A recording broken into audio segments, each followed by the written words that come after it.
আসসালামু আলাইকুম। তো আমরা হচ্ছে ডাউন ছাদে ওয়াটার ওয়ারিং করছি। মানে আমরা যে 7 তলা বিল্ডিংয়ে কাজ করছি সেটা হচ্ছে ডাউন ছাদের ভিতরে ওয়াটার ওয়ারিং করছি।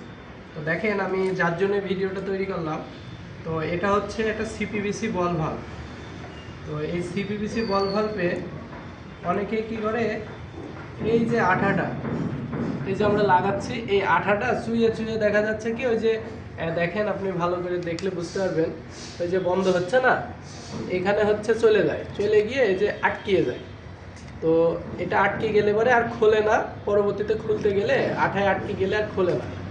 তো অবশ্যই এই জিনিসটা মাথায় রাখবেন যে আঠাটা পরিমাণ মতো দেবেন, আর আঠাটা যেন ওখানে চলে না যায় সেটা অবশ্যই মাথায় রাখবেন। তো এই যে আমি যেভাবে লাগাচ্ছি আপনারাও ঠিক সেইভাবে লাগাবেন, লাগিয়ে মানে আঠাটা যেন এই বল ভাল্বের ভিতরে চলে না যায়। তো অবশ্যই জিনিসটা মাথায় রাখবেন।